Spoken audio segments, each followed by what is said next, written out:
Hello दोस्तों, Radhe Radhe. Monika biology classes में आपका हार्दिक स्वागत है। तो कैसे हैं आप सब? कैसी चल रही है आपकी तैयारी? आशा करते अच्छी चल रही होगी। एग्ज़ाम बहुत ही करीब है। जो क्वेश्चन हम आपको इम्पॉर्टेंट बता रहे हैं, जैसे कि शॉर्ट क्वेश्चन, लॉन्ग क्वेश्चन और इम्पॉर्टेंट डायग्राम्स, आप इन्हें फटाफट तैयार कर लीजिए। अपनी रफ कॉपी उठाइए, उन पर हर डायग्राम को बार बार बना करके उसकी प्रैक्टिस कीजिए, ठीक है। और जो क्वेश्चन आपको बताए हैं, इनका फटाफट आप रिविज़न करना शुरू कर दीजिए, ठीक।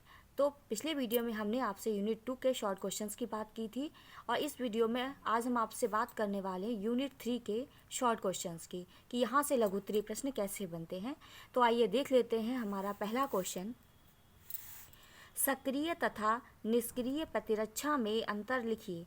इसमें आपको दो तरीके की प्रतिरक्षा होती है, सक्रिय और निष्क्रिय, ठीक। तो एक तरफ आप सक्रिय डालिए, दूसरी तरफ निष्क्रिय प्रतिरक्षा डालिए और इसके बारे में लिखिए, इसके अंतर लिखिए, ठीक है।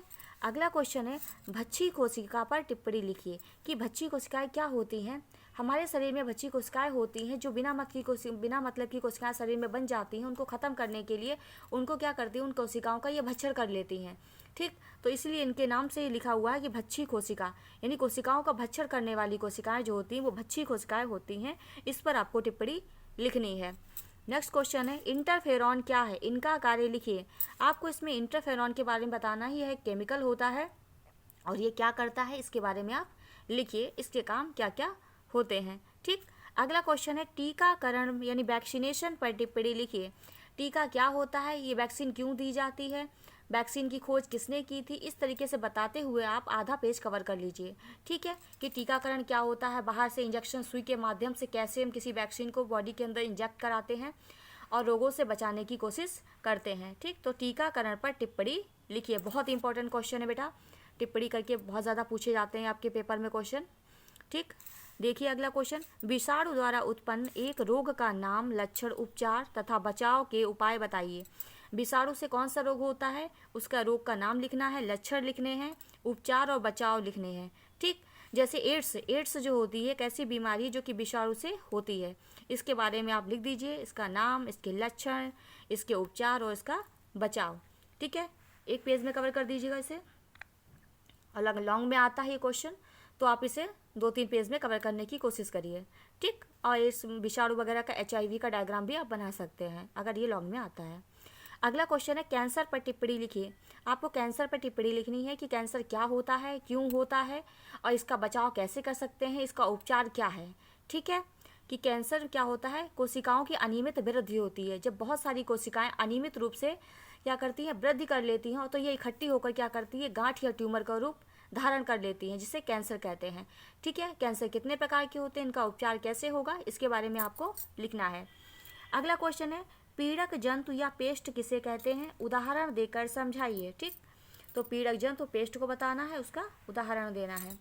अगला क्वेश्चन है, पादप प्रजनन का महत्व लिखिए। पादप प्रजनन जब हम कराते हैं तो इसका क्या महत्व है, आप इसे हेडिंग डाल के भी लिख सकते हैं और पॉइंट्स बनाकर भी लिख सकते हैं आधे से एक पेज में, ठीक है। अगला क्वेश्चन है, खाद्य उत्पादन में दलहनी पौधों की भूमिका का वर्णन कीजिए। जब खाद्य उत्पादन हो रहा होता है तो दलहनी पौधों की जो पौधे की भूमिका क्या होती है, यानी इसमें बैक्टीरिया होता है, कैसे दलहनी फसलों को वो बनाता है, या उसमें क्या उसका रोल होता है, वो आपको लिखना है।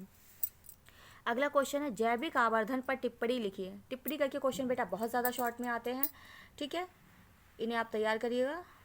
जैविक आवर्धन पर टिप्पणी लिखिए। अगला क्वेश्चन है, जैव प्रबलीकरण क्या है।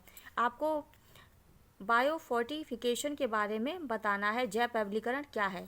अगला क्वेश्चन है, संकर ओज पर टिप्पणी लिखिए, यानी हाइब्रिड बिगर क्या होता है, संकर ओज, इस पर आपको टिप्पणी लिखनी है। अगला क्वेश्चन है, GMO क्रॉप्स या आनुवांशिकी रूपांतरित फसलों पर टिप्पणी लिखिए। आनुवांशिक रूप से जो रूपांतरित फसलें होती हैं, जिन्हें हम एक्स्ट्रा जीन या DNA देकर के बहुत अच्छी तरीके से बनाते हैं, ये जो होती है सुपर किस्म की फसलें हो जाती हैं, जैसे कि आजकल गेहूं, धान, ये सब सुपर रूप से बनाया जा रहा है। तो जेनेटिकली मॉडिफाइड क्रॉप्स होती हैं, इन्हें हम बनाते हैं, इन पे आपको टिप्पणी लिखनी है।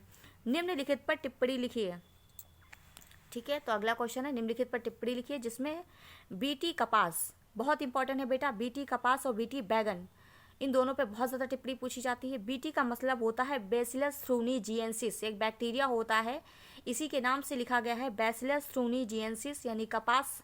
कपास कैसे बनाई गई है बीटी फसलों में, आनुवांशिक रूप से कैसे रूपांतरित करके इसको बनाया गया है। और बीटी बैगन कैसे बनाया गया है। तो बीटी कपास और बीटी बैगन पर आपको टिप्पणी लिखनी है। अगला क्वेश्चन है हमारा, प्रतिजैविक क्या है, 2 उदाहरण दीजिए। एंटीबायोटिक्स क्या होती है और इनकी 2 एंटीबायोटिक के नाम लिखने, जैसे कि पेनिसिलिन। ठीक है। अगला क्वेश्चन है, हरित क्रांति पर टिप्पणी लिखिए। ग्रीन रेवोल्यूशन क्या होता है, ठीक है, किसने खोज की थी, यह क्या होता है, इसके बारे में आपको लिखना है। हरित क्रांति पर टिप्पणी लिखिए, बहुत इंपॉर्टेंट क्वेश्चन है बेटा, ध्यान रखिएगा इस क्वेश्चन को। हरित क्रांति पर टिप्पणी लिखिए, हरित क्रांति को जरूर तैयार कर लीजिएगा। अगला क्वेश्चन है, ऊतक संवर्धन पर टिप्पणी लिखिए, यानी टिश्यू कल्चर क्या होता है। प्रयोगशाला में किस तरीके से टिश्यू को ग्रो करा करके हम नया पौधा बनाते हैं, उसे हम कहते हैं ऊतक संवर्धन। ठीक है। अगला क्वेश्चन है, एकल कोशिका प्रोटीन पर टिप्पणी लिखिए। सिंगल सेल प्रोटीन क्या होती है, इस पर टिप्पणी लिखनी है। नेक्स्ट क्वेश्चन है, घरेलू उत्पादों तथा औद्योगिक उत्पादन में सूक्ष्म जीवों के महत्व को समझाइए। घरेलू जो उत्पाद होते हैं और ये जो औद्योगिक उत्पादन होता है इंडस्ट्री के अंदर, उसमें सूक्ष्म जीव किस तरीके से हेल्प करते हैं वो आपको लिखना है। जैसे कि दही कैसे बनना है, पनीर कैसे बनना है, सिरका कैसे बनना है, अचार का उत्पादन हो रहा है, इन सब में क्या होता है, बैक्टीरिया बहुत ज़्यादा हेल्प करते हैं। या कोई दवाइयाँ बन रही हैं, इंजेक्शंस बन रहे हैं, तो ये सारी चीज़ें उसमें हेल्प करते हैं सूक्ष्म जीव। तो आपको इसमें घरेलू उत्पाद और औद्योगिक उत्पादन, इन दोनों में आपको अलग अलग हेडिंग डाल के उसके बारे में लिखना है। अगला क्वेश्चन है, मानव कल्याण में पशुपालन की भूमिका को समझाइए। कि मानव कल्याण में जो पशुपालन किया जाता है, तो पशुओं को पालने से क्या क्या लाभ हो सकता है, ये आपको लिखना है। अगला क्वेश्चन है, ट्रांसजनिक पादप क्या हैं, इनका महत्व लिखिए। ट्रांसजनिक पादप आपको लिखना है, इसके महत्व क्या क्या है।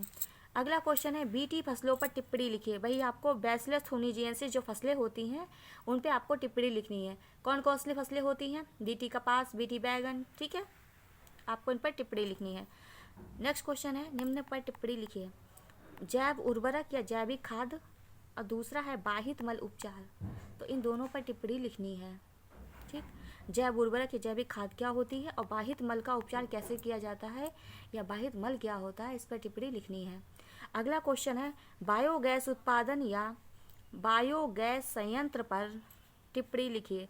बायोगैस का उत्पादन कैसे होता है, उसका संयंत्र, उसका जो मतलब वेपन होता है, किस तरीके से, मतलब वेपन क्या बोल सकते हैं उसको हम, कि उसका जो मशीन होती है बायोगैस बनाने की, तो उसमें हम किस तरीके से सूक्ष्म जीव डालते हैं, उसका कैसे यूज करके हम बायोगैस बनाते हैं, तो उसमें आपको उसका डायग्राम भी बनाना है और बायोगैस का उत्पादन भी लिखना है।